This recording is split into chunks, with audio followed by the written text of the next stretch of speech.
নমস্কার বন্ধুরা, আপনারা সবাই কেমন আছেন? আলাপ নন্দিনীর একটি নতুন ভিডিওতে আপনাদের সকলকে স্বাগত। বন্ধুরা, আজকে রবিবার, তাই দিনটা একটু দেরি করেই শুরু করেছিলাম। তো দেরি করে শুরু করলে কি হবে, সমস্ত কাজ তো তাড়াতাড়ি করতে হবে, রান্নাবান্না রয়েছে। তো সেই জন্য সমস্ত বাসি কাজ করে স্নান করে পুজো দিয়ে নিয়েছি। পুজো দেওয়া হয়ে গেছে, মনটা ঠান্ডা হয়ে গেছে, এবার নিশ্চিন্ত মনে রান্নাবান্না শুরু করব। তো বন্ধুরা, আজকে রবিবার, সেই জন্য ভাবছি আজকে একটা স্পেশাল রেসিপি আপনাদের সাথে শেয়ার করব। এই রেসিপিটা বন্ধুরা আমাদের বাঙালিদের বহু পুরনো একটা রেসিপি, হারিয়ে যাওয়া রেসিপি বলতে পারেন। আর এই রেসিপিটা বন্ধুরা জানেন তো, 120 বছরের পুরনো, আমাদের স্বনামধন্য প্রজ্ঞাসুন্দরী দেবীর হাতে ঠাকুরবাড়ির হেসেলের একটা রেসিপি। তো সেই একটা রেসিপি আমি আপনাদের সাথে শেয়ার করব। বন্ধুরা, ঠাকুরবাড়ির রান্না মানে তো আপনারা সবাই জানেন, মানে সে এক দুর্দান্ত একটা রান্না তৈরি হয়, আর 16 আনা বাঙালিয়ানায় ভরপুর একটা রান্না। তো চলুন বন্ধুরা, এই রেসিপিটা তৈরি করার জন্য আমি কি নিয়েছি আপনারা দেখতে থাকুন। এই যে বন্ধুরা, এখানে নিয়েছি ভেজানো মুগ ডাল। আমি এই মুগ ডালটা 3 ঘন্টার মতো ভিজিয়ে রেখেছি। এই বাটির, কাঁসার বাটির 1 বাটি মুগ ডাল রয়েছে। মুগ ডালটা চলুন প্রথমে আগে সেদ্ধ করে নিই। আর মুগ ডালটাকে এমনভাবে সেদ্ধ করতে হবে যাতে ডাল যেরকম আমরা সেদ্ধ করি সেরকম যাতে পুরো গলে না যায়, একটু যেন গোটা গোটা থাকে। এই প্যানের মধ্যে আমি জল দিয়ে দিয়েছি। এবার ডালটাকে প্রথমে চলুন সেদ্ধ করে নিই। আর এই রান্নাটা বন্ধুরা কয়েকটা মাত্র সাধারণ উপকরণ দিয়েই কিন্তু তৈরি হয়ে যায়। আর খেতে তো মানে কি বলবো, এর স্বাদের জুড়ি মেলা ভাত, এতটা সুন্দর হয় খেতে। গ্যাসটা জ্বালিয়ে দিই। বন্ধুরা, ডালটা এখানে সেদ্ধ হোক। আর এই রেসিপিটা করার জন্য কুমড়ো পাতা তো লাগছেই। তা দেখুন, আমি বড় ছোট সব রকমের কুমড়ো পাতা নিয়েছি। কুমড়োর পাতাটা আমি ভালো মতন করে জল পাল্টে পাল্টে ধুয়ে নিয়েছি, পরিষ্কার করে নিয়েছি একদম। তা কুমড়ো পাতাগুলো আমি কি করছি আপনারা দেখতে থাকুন। বন্ধুরা, এই মুগ ডালটা আমি ঢেকে তাহলে সেদ্ধ করে নিই। ঢাকা দেওয়া থাক, তাড়াতাড়ি হয়ে যাবে সেদ্ধ। আর ততক্ষণে আমি এখানে কুমড়ো শাকগুলো দেখুন পরিষ্কার করে তো ধুয়ে রেখেছি ভালো মতন। এগুলো আমি হাত দিয়ে এইভাবে চটকে চটকে ছিঁড়ে নেব। কুমড়ো শাকটা কিন্তু কোনো রকম কোনো বটি, ছুরি, কাঁচি এগুলোতে আমি কুচাবো না। এই রেসিপিটা করার জন্য হাতের সাহায্যে কুমড়ো শাকটা এইভাবে কুচি কুচি করে নিতে হবে। সবকটা শাক এইভাবে কুচি কুচি করে ছিঁড়ে নিতে হবে। দেখছেন বন্ধুরা, নরম পাতা তো, ছিঁড়তে তো কোনো অসুবিধা নেই। হাতের সাহায্যে আমি পুরো শাকটা ছিঁড়ে নেব। ডালটা সেদ্ধ করে নিয়েছি, দেখুন এইভাবে ঠিক গোটা গোটা করে সেদ্ধ করতে হবে। সেদ্ধও হয়ে গেছে, আবার গলেও নি। এই যে আপনাদের আমি একটা ভেঙে দেখাই, এই দেখুন। এবার এই ডালটা এই প্লেটটার মধ্যে তুলে রেখে দেবো।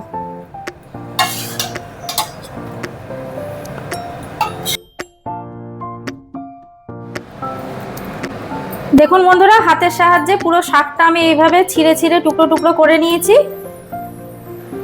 এবার আমি প্যানটা ধুয়ে নিয়েছি। ডাল সেদ্ধ করার পর প্যানটা ধোয়া হয়ে গেছে। এর মধ্যে আমি দেব ঘি, 2 চামচ ঘি দেব। আর দেবো এর মধ্যে এই দেখুন শুকনো লঙ্কা আর কাঁচা লঙ্কা নিয়েছি। 2টো শুকনো লঙ্কা, 2টো কাঁচা লঙ্কা আমি কুচিয়ে এর মধ্যে দিয়ে দেবো।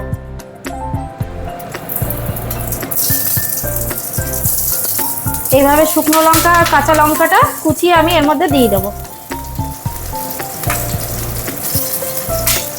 আর দিয়ে দেবো এর মধ্যে একটু আদা কুচি। এর মধ্যে আমি একটু আদা কুচিয়ে রেখেছি, আদা কুচি দিয়ে দিলাম। এবার এর মধ্যে দিয়ে দেবো আমি এই শাকটা, আমি পুরোটা দিয়ে দেবো এর মধ্যে। আর শাকটা বন্ধুরা একেবারে ঝরঝরে করে ভেজে নেব।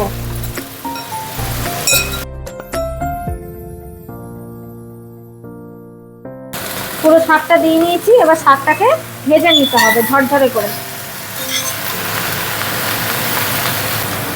এই পুরো রান্নাটা বন্ধুরা আমি ঘিয়েই করব।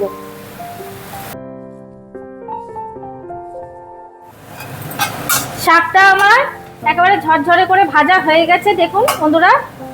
এবার আমি এই যে সেদ্ধ করে রাখা মুগ ডালটা এর মধ্যে দিয়ে দেবো। এবার ভালো মতন করে মুগ ডাল শাক মিশিয়ে নেব। এবার দিয়ে দেব পরিমাণ মতন লবণ। পরিমাণ মতন লবণ দিয়ে দিলাম। এবার ভালো মতন করে শাক আর ডাল সেদ্ধটাকে মিশিয়ে একদম মাখা মাখা করে নিতে হবে। বন্ধুরা এটা রান্না হোক ততক্ষণে আমি এখানে দেখুন হাফ বাটি দুধ নিয়েছি। এবার দুধের মধ্যে আমি দেব ধনে গুঁড়ো, জিরে গুঁড়ো, কয়েকটা আদার কুচি আর দেব কুচানো কাঁচা লঙ্কা। এবার ভালো মতন করে দুধের সাথে এগুলো মিশিয়ে নিতে হবে।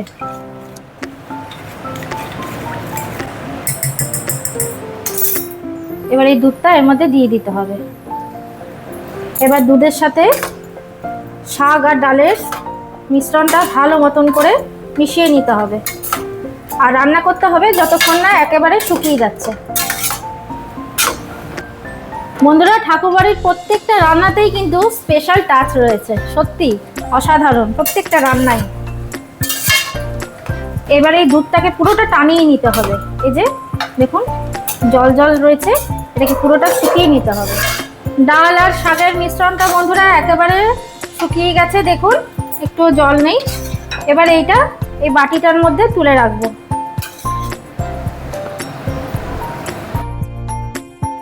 বন্ধুরা এই বাটিতে আমি একটু আদার রস নিয়েছি, দেখুন এর মধ্যে দেব অল্প একটু হিং। এই যে এতটুকু হিং দেব। হিং দিয়ে ভালো মতন করে আদার রসের সাথে গুলিয়ে নেব। প্যানটা গরম হয়ে গেছে, এবার এর মধ্যে দিয়ে দেব অল্প একটু ঘি। ঘিটার মধ্যে এবার ফোড়ন দেব। এই দেখুন একটা তেজপাতা আমি দুটো ভাগে ভাগ করে নিয়েছি আর দেব গোটা জিরে আর দিয়ে দেব এই যে হিং দিয়ে গোলানো আদার রসটা। এবার এটা একটু নাড়াচাড়া করে নিতে হবে। এবার এর মধ্যে দিয়ে দেব এই যে রান্না করা শাকটা, সম্পূর্ণ শাকটা এর মধ্যে দিয়ে দেব।